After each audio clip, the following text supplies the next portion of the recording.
Hello students, आज मैं आपको कुछ प्रॉपर्टीज़ कराने वाली हूँ एक्सरसाइज पॉइंट 3.3 की जो रह गई थी और लास्ट के 2 क्वेश्चन रहते थे प्रॉपर्टीज़ ऑफ मैट्रिक्स में। तो आपको ट्रांसपोज इस चैप्टर के अंदर, इस एक्सरसाइज के अंदर हमने ट्रांसपोज पढ़ा। पूरे एक्सरसाइज के अंदर ट्रांसपोज निकालना और sum of skew symmetrics matrix, symmetric matrix और sum of skew symmetrics and symmetrics matrix पढ़ा। तो ट्रांसपोज निकालना तो आपको आ गया था। रोज़ को कॉलम में कन्वर्ट करते, कॉलम को रोज़ में से।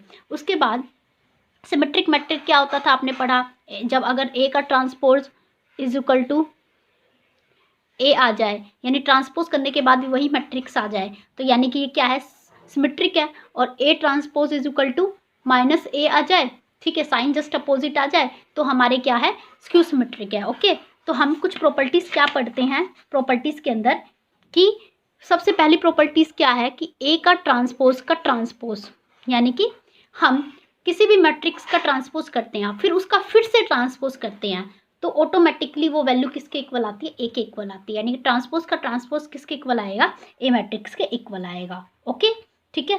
तो अब ए प्लस बी है। ओके, ए प्लस बी कोई नंबर है, दो मैट्रिक्स है ए प्लस बी। सेकेंड प्रॉपर्टी क्या बोल रहे हैं कि ए प्लस बी है और उसका हम ट्रांसपोज करते हैं, दो नंबर का ट्रांसपोज करते हैं, दो मैट्रिक्स का, ए प्लस बी का। ओके, तो हम यहाँ पे ए प्लस बी का ट्रांसपोज करेंगे तो क्या आएगा, ए प्लस बी का, यहाँ पे प्लस का साइन है, ए प्लस बी का ट्रांसपोज किसके इक्वल आएगा, ए का ट्रांसपोज प्लस बी का ट्रांसपोज। ठीक है, ये हमेशा ये इक्वल होता है। ओके, यानी कि दो मैट्रिक्स को ऐड करके उसका ट्रांसपोज करें या फिर दोनों अलग अलग मैट्रिक्स का ट्रांसपोज करके उनको ऐड करें, वो वैल्यूज क्या आती है, इक्वल आती है।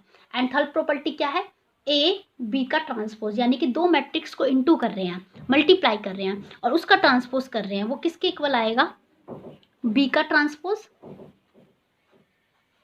और मल्टीप्लाई ए का ट्रांसपोज। यानी ए बी का ट्रांसपोज की वैल्यू किसके इक्वल आएगी, B transpose multiply A transpose के इक्वल। ओके, तो ये इसकी कुछ प्रॉपर्टी थी। अब क्वेश्चन में क्या बोल रहा है, देखिए हमारा क्वेश्चन नंबर, लास्ट क्वेश्चन है, लास्ट के 2 पार्ट्स है हमारे। ये देखिए, ये क्वेश्चन नंबर 10 का कल मैंने फर्स्ट पार्ट कराया था। इस देखो, इस पूरी एक्सरसाइज में आपने ट्रांसपोज फाइंड करा और जो जो वैल्यू निकालने को बोली थी हमने वो वैल्यूज फाइंड करी। सिमेट्रिक मैट्रिक निकाला, स्क्यू सिमेट्रिक मैट्रिक निकाला, इसमें हाफ ए प्लस ए डैश, हाफ ए माइनस ए डैश निकाला। ओके, तो इस क्वेश्चन का मैंने फर्स्ट पार्ट कराया था, आगे पार्ट्स मैंने बोले थे खुद ट्राई करने को। तो अब इसका एक एग्जाम्पल भी है, जैसे ये तो 2 इंटू 2 ऑर्डर का, 3 इंटू 3 ऑर्डर में क्या करेंगे, मैंने आपको बताया, इसमें क्या निकालेंगे, हाफ ए प्लस ए डैश निकालेंगे और फिर हाफ ए माइनस ए डैश निकालेंगे। तो हाफ ए प्लस ए डैश को, इस पूरी मैट्रिक्स को पी मान लिया, एक मैट्रिक्स पी है, उसका ट्रांसपोज की वैल्यू, ठीक है, निकाल ली और इसके भी ट्रांसपोज की वैल्यू निकाल ली। जो इसका ट्रांसपोज आएगा ऑटोमेटिकली पी का ट्रांसपोज पी के इक्वल आएगा और जो इसका ट्रांसपोज आएगा माइनस वाले का, क्यू का ट्रांसपोज, वो माइनस क्यू के इक्वल आएगा। फिर जो पी के ट्रांसपोज की वैल्यू आएगी और क्यू के ट्रांसपोज की वैल्यू आएगी, उन दोनों को क्या कर देंगे, सम कर देंगे। तो ये इस पार्ट में ऐसे ही करना है आपको, ठीक है। उसके बाद अब हम क्वेश्चन नंबर कौन सा पढ़ते हैं, क्वेश्चन नंबर हमारा 11 है। ओके, तो 11 में क्या दिया हुआ है, ये देखिए 11 के अंदर कि A and B are symmetric matrix of same order, then A B minus B A is a skew symmetric, symmetric matrix, zero matrix, identity matrix, ये आपको बताना है। तो मैं क्या करूँगी, देखिए A B minus B A क्या होगा, तो पहले इसका ट्रांसपोज करते हैं, A B minus B A का transpose. A B minus B A का ट्रांसपोज की वैल्यू क्या आएगी हमारी, ए बी का ट्रांसपोज माइनस बी ए का ट्रांसपोज। ठीक है, यहाँ मैंने प्रॉपर्टी में बताया था, जैसे ए प्लस बी का ट्रांसपोज क्या होता है, A transpose plus B square, ऐसे ये माइनस है तो उसमें भी ये रहेगा ए बी का ट्रांसपोज माइनस बी ए का ट्रांसपोज। अब मैंने प्रॉपर्टी में बताया था कि ए बी का ट्रांसपोज क्या होता है, B transpose into A transpose. तो ए बी का ट्रांसपोज क्या आएगा, यहाँ पे हमारा क्या आएगा, B transpose into A transpose minus B A का ट्रांसपोज क्या आएगा, A transpose B transpose. Okay, ठीक है, तो हमारे पास इन्होंने क्वेश्चन में क्या बोला गया है कि ए एंड बी क्या है, स्क्यू सिमेट्रिक मैट्रिक्स है, क्या है, सॉरी सिमेट्रिक मैट्रिक्स है। अगर A and B symmetric matrix है तो इसका मतलब A dash is equal to A है and B dash is equal to B है। क्वेश्चन के हिसाब से ये कहना चाह रहा है, ये यहाँ से हमारा क्वेश्चन स्टार्ट है। तो A B minus B A का ट्रांसपोज क्या होगा, अलग अलग लिख दिया, ए बी का ट्रांसपोज क्या होता है, इसको भी ऐसे कर दिया। अब बी ट्रांसपोज किसके इक्वल है, बी के, और ए ट्रांसपोज किसके इक्वल है, ए के, माइनस में ए ट्रांसपोज किसके इक्वल है, ए के, और बी ट्रांसपोज किसके इक्वल है, बी के।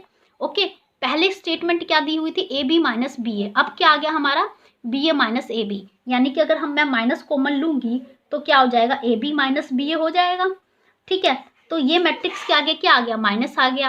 और वैल्यू क्या दी हुई थी, हमें ए बी माइनस बी ये बताना था मैट्रिक्स क्या है, यानी कि ए बी माइनस बी ये मैट्रिक्स का ट्रांसपोज करा तो वो माइनस ए मैट्रिक्स, यानी कि पूरी मैट्रिक्स का ट्रांसपोज करा तो माइनस के इक्वल आ गया। तो यानी कि किसी का भी ट्रांसपोज माइनस के इक्वल आ जाता है तो इसका मतलब वो मैट्रिक्स क्या होती है, स्क्यू सिमेट्रिक मैट्रिक होती है। तो आंसर क्या आएगा, स्क्यू सिमेट्रिक मैट्रिक आएगा। क्लियर हो गया आपको स्टूडेंट? तो ये आपका क्वेश्चन नंबर 12 है। क्वेश्चन नंबर 12 में हमें क्या दिया हुआ है, हमारा ए मैट्रिक्स है, A cos alpha minus sine alpha cos alpha. अगर ए प्लस ए का transpose equal to identity matrix है तो मुझे ये बताना है जो मेरा एंगल है ना उसकी वैल्यू क्या होगी। तो सबसे पहले मैंने ये देखिए यहाँ पे ए मैट्रिक्स लिख लिया, कोस alpha minus sine alpha cos alpha, transpose लिख लिया।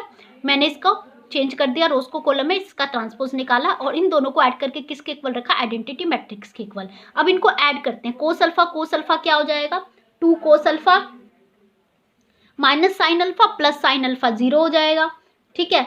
और यहाँ पे भी sine alpha minus sine alpha 0 हो जाएगा, कोस अल्फा 2 कोस अल्फा हो जाएगा। अगर मैं कंपेयर करूँ ये दोनों मैट्रिक्स इक्वल है तो इसका मतलब कोरोस्पोंडिंग एंगल्स भी क्या होंगे, इक्वल है।